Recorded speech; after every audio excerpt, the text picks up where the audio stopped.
Okay, today we're going to learn how to set up and use our Quizlet accounts. So you see I'm here on my Symbaloo, and I have lots of different tiles. This is my blocker stuff. This is all my teacher stuff plus all the stuff that I use for class. And you'll see my Quizlet tile is right here. So I'll click one time on the Quizlet tile and it opens the Quizlet website. Now the first time you're going to have to choose this button right here that says sign up. So click one time on that. You're going to choose this option right here that says sign up with email. And you're going to need to put in your birthday. On Quizlet, you have to be at least 13. So if your birthday, if you're not at least 13, then put the year 2000 so that it will think that you're at least 13. Your username is going to be the first four letters of your first name and your full last name, just like we log into the computer. So for my Blocker student account, it's BLOCSTUDENT because that's Blocker student. The email address that I'm going to use, you're going to use your school email address. I'm going to do my blockerteststudent@gmail.com, but you're going to use your school email address. And then your password on this one, I believe, has to be 8 digits. So you're going to do your 6-digit ID number, plus you're going to put your first and last initial, the first letter of your first name, the first letter of your last name. And that will be your password for Quizlet. Remember to accept Quizlet's terms of service, and then you're going to hit sign up. Please, real carefully, check to make sure that you've put in your email correctly, and make sure that you've done your 8-digit password, which is your 6-digit ID number, plus your first and last initial. Okay, after you've double checked, you can go ahead and hit sign up. Again, you're going to choose don't save because I don't want it to save your information on these computers, because other people can possibly get into your accounts if your information is saved on the computer. Okay, so this is the home page for Quizlet when you first sign in. To get started, you're going to go right here to this search bar and click one time. And my username on Quizlet is Sealy, Texas. It's all one word, all lowercase, no spaces. And so you're just going to search for Sealy, Texas, all one word, all lowercase. You'll see the classes that I have set up, and the one, of course, that you want is Quizlet. I'm sorry, Photo 1 or Technology. If you're in photography class, you're going to choose Photo 1. If you're in technology class, you'll choose Technology. So I'm going to use, for this example, Photo 1. And once you get into the class, you'll see all the different sets of words that I have created for that class. For Quizlet, you are not going to join a class. You'll see this right here. It says join or create a class. Do not worry about that for Quizlet because I don't manage class activities on Quizlet. The first set of words that you will practice is called Basic Photo 1 Composition Intro, and it's 5 words. And so to get to that set of words, you simply click one time on that title, and it opens that set of words for you. And you'll see here's a list of the words and the matching definitions for each one of them. The stars allow you to choose the words that you want to work on. Perhaps if this was a longer list, like some of our later lists will be maybe 10 or 12 words, and you might want to work on just 3 or 4 at a time. So you could actually star the words that you want to work on at one time, and when you do your activities, it will work on just those words, and then you can go back and change the stars to different things later. This is a nice feature too. If you click on the speaker icon that's out to the side, it will read the word and its definition to you so you can hear it out loud. So for some students who might struggle with reading, that might be helpful for you. Or even sometimes, even if you don't struggle with reading, sometimes it's just helpful to have it read out loud to you. Okay, along the top here you'll see several different modes that you can use. And they come in the categories of study and play.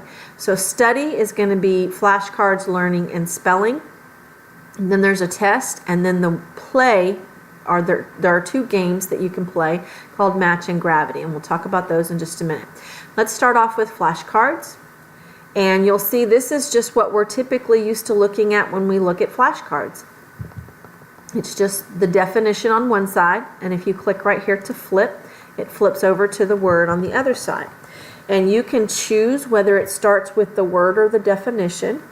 You can choose here under options. You can tell it whether you want to study all of them, only the ones you've starred, whether you want to start with the word or the definition, and whether you want to turn the audio feature on or off. Okay, so play, I believe we'll just go through the words for you. Yes. And it will cycle through the words and definitions for you every couple of seconds. And that's just kind of a review feature. I would recommend when you're starting not to use that because it's probably going to go a little too fast for you. You're going to need to spend a little bit of time with each word and definition to absorb and understand it a little better. So we're going to turn off the play feature. Let's go ahead and turn that off. And you'll notice down here these arrows. You can flip to view the next card. So once you've decided that you've learned this definition, okay, photography is writing with light. Photography is writing with light. Go over it 2, 3, 4, 5 times, however many times it takes you. Then you can flip to the next word. The object or thing that's the main point of your photo, click to flip, and that's your subject. Again, the object or thing that is the main point of your photo is your subject. Again, go over them several times until you start learning the words. Go to the next one. And so you can just flip through, just like we're traditionally used to using flashcards that we hold in our hands. You can do the same thing here with the flashcards. This button, I don't think you'll need to use too often. It's just a navigation button, but you can do the same thing with your mouse, so you really don't need to worry about that. And I think that's just showing you how you can do different things on the keyboard. Yeah, it shows you the keyboard shortcuts if you would rather use the keyboard shortcuts for navigating instead of clicking with your mouse. Okay, I want to go back. Those are the flashcards. Pretty straightforward, pretty self-explanatory. We're used to looking at that kind of stuff. Let's go back to the list. Learn is a list where it'll give you the definition. Again, you can set the options here. You can say, do I want to start with the definition and I'll give it the word, or do I want it to give me the word and I'll give it the definition? And again, whether I want to study all of them, just the ones I've starred, and all that kind of stuff.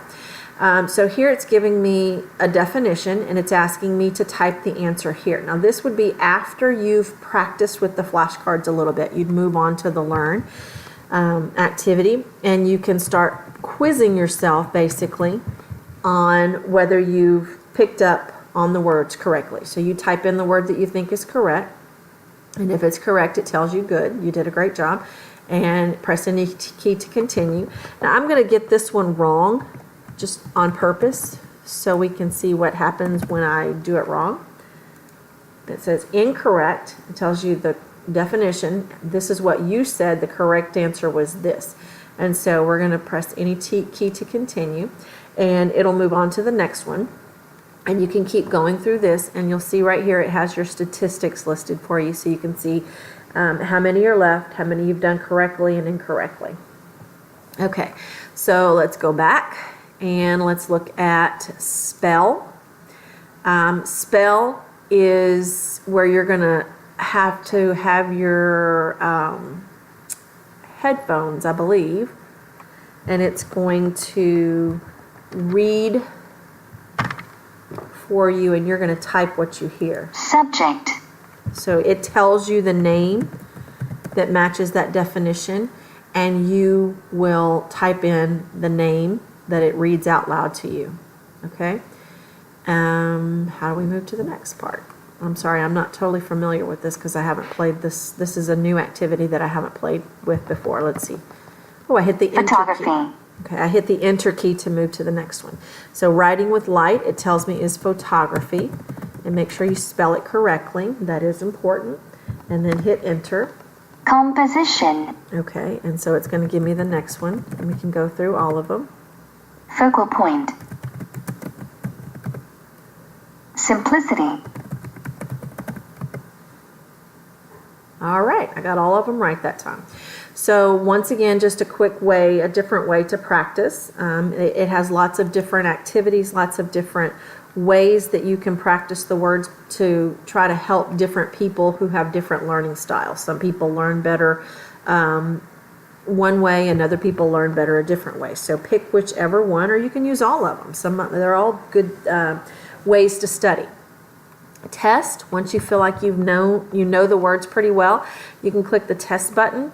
And in fact, this is how I will generate your test for class. When we take a test over these words, I will use the test button and I will generate this test. What's really neat here, you can set the options. You can tell it what kind of questions you want. You can tell it whether to start with the definition or the word. How many questions? Of course, we're going to do all 5 because there are only 5. And then if there are pictures associated with these, it would also show you the images, or you can turn that option off. Every time you hit create new test, it will shuffle the questions and answers for you. And so you can go over this again and again and again. So let's do a test real quickly. The arrangement of subjects. This is composition. Where the viewer's eye rests in your photo is called the focal point. Okay, the object, I'm going to get some wrong so we can see which ones, what it does when it's right and what it does when it's wrong. Okay, and then I'm going to say false on that one. So I missed 2 of them on purpose, and I'm going to check my answers. And so it tells me I made 60%. And if I go through here, it'll tell me which ones I got right. See, with green and check mark, and which ones I got wrong. And it tells me the incorrect answer that I chose and then what the correct answer should have been. So this is a good way to test yourself and make sure that you're ready for the test that you'll take in class. And then again, every time you hit this button for create new test, it shuffles it around and gives you a new test. Okay, so let's go to back. And then these are the 2 games, and I suspect this is where a number of you will spend a good bit of time. Match is a fun game where you're going to make everything disappear. So you're going to drag the items that match each other together. So for instance, photography is writing with light. So I will drag that over to the definition that matches it, and they disappear. I can even drag the word to the definition. I can drag the definition to the word or the word to the definition. It doesn't matter. And you notice over here it's timing me. So once you get pretty good at these words, you might want to time yourself and see how quickly you can match the words correctly to the definitions. And if you get them correct, they disappear and it'll give you your statistics at the end. Students like to compete and compare to each other and all that kind of stuff. So let's play again. Let's play again. Start the game. And let me show you what it does if you get it wrong. If you drag it to the wrong spot, it just turns red and moves back over and says, oops, try it again. So that's a quick and easy way to review. And then the other game is called Gravity. And if you click once on Gravity, it says protect the planets from incoming asteroids. And the way that we do that, again, we're going to choose whether we start with the word or the definition. We're going to start with the definition. And I'm going to say easy. And let's go. So watch out for red asteroids. If you miss a term twice, they will destroy your planet. So start the game. So it's going to give you a definition. And you have to type the answer down here that is correct, that keeps that asteroid from falling and hitting your planet. Okay, and here comes the next definition. So this is simplicity, and you have to type the word that keeps the asteroid from falling and hitting your planet. Okay, and if I don't get the word correct, I think it said after 2 of them, it will destroy my planet. So the goal is to keep the asteroids from hitting your planet by typing in the correct word to match the definition. And that's pretty much Quizlet, okay? So come back to this video if you need help remembering how to use it, and be sure that when you set up your username and password that you do it following the pattern that I gave you in the introduction. Use the first 4 letters of your first name, Your full last name is your username. And then your password for Quizlet, only for Quizlet, has to be 8 digits. So you're going to use your ID number plus your initials.